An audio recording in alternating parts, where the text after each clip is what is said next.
students.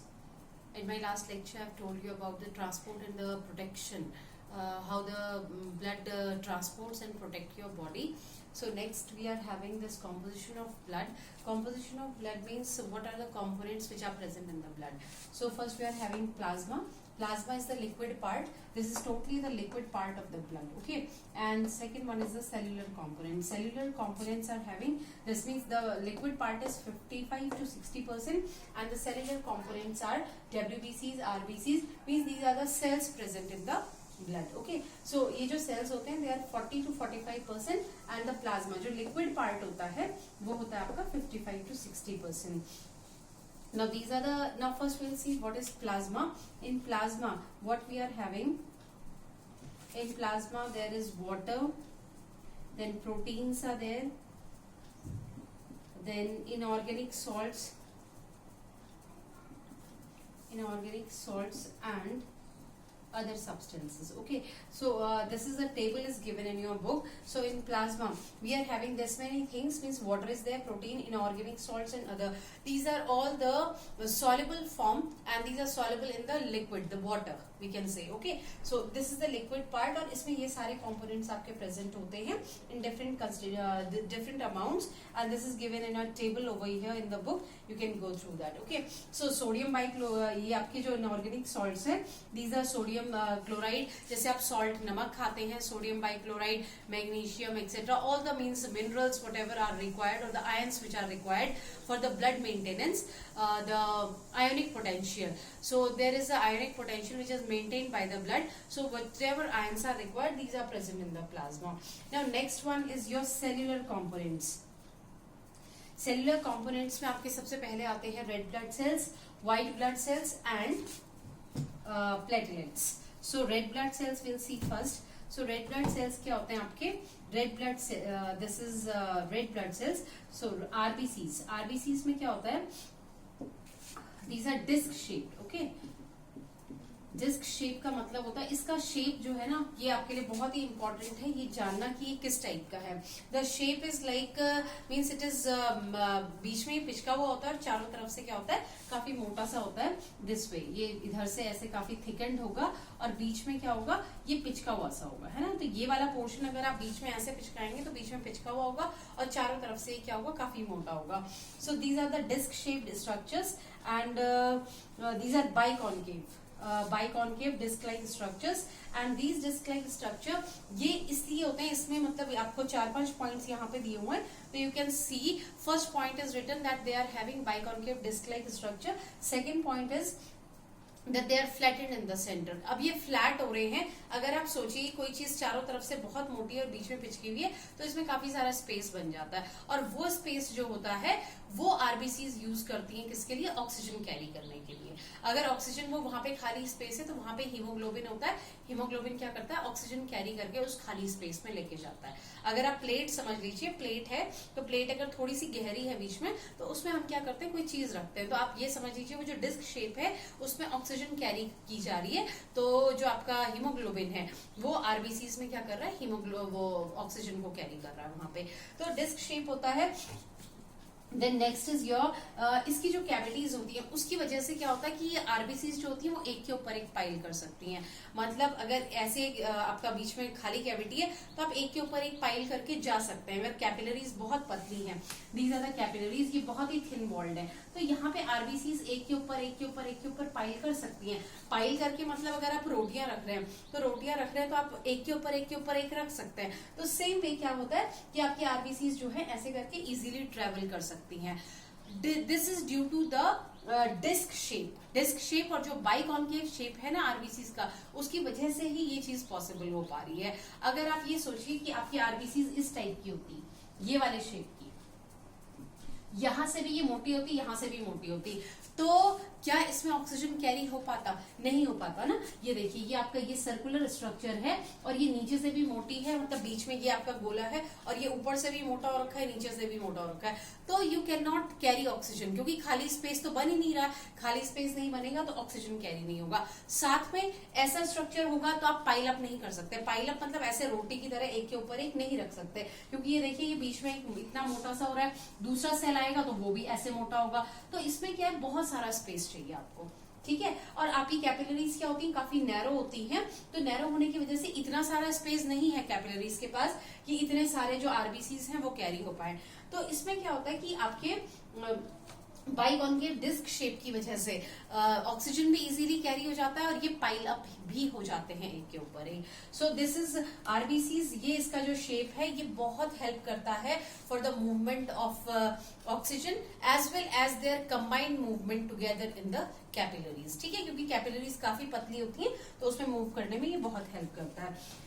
Then they are very small in size, RBCs आपका 7 micron, ये इसका measurement है, again it is given in points. तो 7 micron जो होता है ये इतना ही इसका डायमीटर होता है। तो you can see this, it is very less means very small parameter, तो बहुत छोटी होती हैं आपकी RBCs. Then the small size enable the RBCs to travel, this I have already told you। और जो आपके एडल्ट होते हैं उसमें कम से कम 5 मिलियन आरबीसीज जो होती हैं, 5 million RBCs, okay, in an adult RBCs are present, ठीक है। 5 मिलियन आरबीसीज जो होती है वो कम से कम एक एडल्ट ह्यूमन एडल्ट में प्रेजेंट होती हैं। Now next one is haemoglobin. Haemoglobin हम पढ़ेंगे इन आरबीसीज ओनली। तो आरबीसीज में hemoglobin, I have already told you,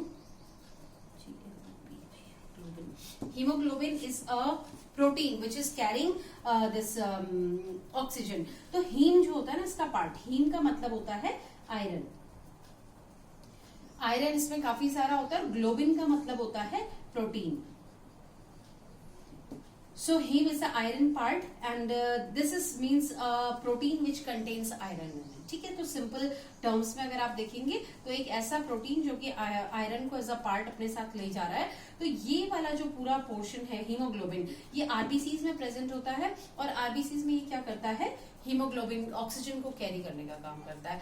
now important thing is कि आपका जो आरबीसीज होती हैं, जब हीमोग्लोबिन इसमें प्रेजेंट होता है तो ये क्या करता है, it is having affinity for oxygen, oxygen के लिए उसमें काफी एफिनिटी है। तो ये क्या करता है, ऑक्सीजन को कैरी करता है when the this oxygen is to be carried from the lungs, है ना।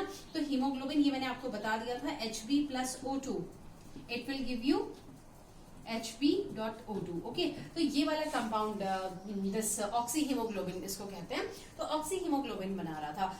मैक्सिमम पार्ट जब ब्लड जा रहा होता है तो अपने पास क्या रखता है, वो ऑक्सीजन को रखता है और बहुत ही कम अमाउंट में कार्बन डाइऑक्साइड होती है। When the blood is returning, returning means ये आर्टरीज से होके जा रहा है, this is the arterial blood, okay. और जब ये वापस आ रहा है तो CO2 का अमाउंट क्या होता है, थोड़ा सा, this also I have told you, this is carbamino haemoglobin. तो ये यहाँ पे वेन्स के थ्रू आता है। वेन्स में क्या हो रहा है कि वेन्स में आपका डीऑक्सीजनेटेड ब्लड है, तो उस टाइम जब वापस आ रहा होता है ब्लड हार्ट में तो क्या होता है, उसमें CO2 का अमाउंट ज्यादा होता है। जब जा रहा होता है हार्ट से बॉडी की तरफ तो ऑक्सीजन का अमाउंट ज्यादा होता है। नाउ इसके अलावा there is one more compound, it is called HbCO, okay. This is carboxy haemoglobin.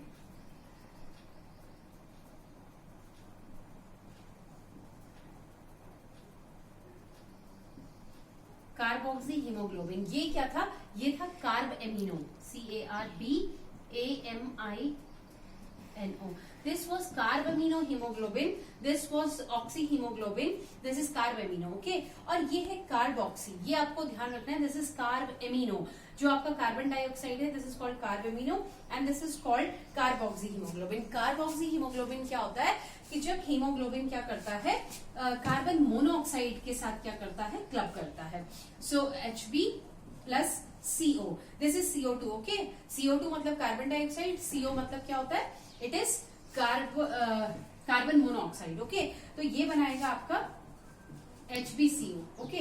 तो ये देखिए, ये यहाँ पे आपको बहुत ध्यान रखना है, this is carb amino haemoglobin, I am again repeating, and this is carboxy haemoglobin. तो ये क्या करता है कि CO के साथ क्या करता है, कंबाइन करके तब ये बनता है। अब देखिए आपका हीमोग्लोबिन जो है ना, हीमोग्लोबिन की अभी मैंने बोला कि एफिनिटी है ऑक्सीजन के साथ, तो ऑक्सीजन के साथ तो वो कंबाइन करता ही है। लेकिन अगर उसको ऑप्शन में दिया जाए कार्बन मोनोऑक्साइड और ऑक्सीजन, ब्लड को बोला जाए कि आपके पास दो चीजें हैं, चूज करनी है, एक ऑक्सीजन है, एक कार्बन मोनोऑक्साइड है, तो ब्लड की ज्यादा एफिनिटी कार्बन मोनोऑक्साइड के साथ है, तो वो कार्बन मोनोऑक्साइड को ही क्या करेगा, चूज करेगा अपने लिए, ठीक है। तो उसकी एफिनिटी ज्यादा है। अब ये एफिनिटी ज्यादा होने से क्या होता है कि वो ये वाला कंपाउंड बनाता है, और ये परमानेंट कंपाउंड है। अभी तक हम ये जो पढ़ रहे थे ना ऑक्सी हीमोग्लोबिन एंड कार्बामिनो, ये आपके टेम्पररी और ब्रेकेबल कंपाउंड्स हैं। ये क्या होता है कि जैसे ही उसको ऑक्सीजन मिलता है तो वो ऑक्सीजन के साथ कंबाइन कर लेता है, अगर उसको CO2 मिलता है हीमोग्लोबिन को तो वो CO2 के साथ कंबाइन कर लेता है। तो ये एक टेम्पररी रिएक्शंस हैं, और ये जो लास्ट में आपके प्रोडक्ट्स बन रहे हैं ये कैसे हैं, दीज आर मीन्स रिवर्सेबल, ये मतलब टूट सकते हैं ना वापस, ये टूट, लेकिन ये आपका ऐसा कंपाउंड है जो कि ब्रेकडाउन नहीं होगा। और ब्रेकडाउन आपको पता है कार्बन मोनोऑक्साइड का लेवल जब अगर आपके ब्लड में बढ़ जाएगा तो it can even cause death, क्योंकि देखिए हीमोग्लोबिन का काम है ऑक्सीजन कैरी करना, उसकी वजह से आपका सर्वाइवल जो है वो बना हुआ है। लेकिन अगर हीमोग्लोबिन को कार्बन मोनोऑक्साइड मिल जाता है तो वो कार्बन मोनोऑक्साइड के साथ ज्यादा कंफर्टेबल है, और उसने उसके साथ परमानेंट कंपाउंड बनाना है। तो परमानेंट कंपाउंड बनाएगा तो हीमोग्लोबिन के जो मॉलिक्यूल्स हैं वो फ्री नहीं रहेंगे ऑक्सीजन अपने साथ कंबाइन करने के लिए, क्योंकि जब वो फ्री होगा तभी वो ऑक्सीजन को कंबाइन कराएगा ना। तो अब वो फ्री हो ही नहीं रहा है, उसने कार्बन मोनोऑक्साइड अपने साथ ले लिया है, और ये परमानेंट स्टेबल कंपाउंड है। तो स्टेबल कंपाउंड होने की वजह से ऑक्सीजन के लिए कोई भी स्पेस नहीं बचा हुआ है। तो आपकी बॉडी में क्या होगा, ऑक्सीजन की स्केर्सिटी हो जाएगी, कमी हो जाएगी, और उस कमी होने की वजह से क्या होता है, डेथ हो जाती है।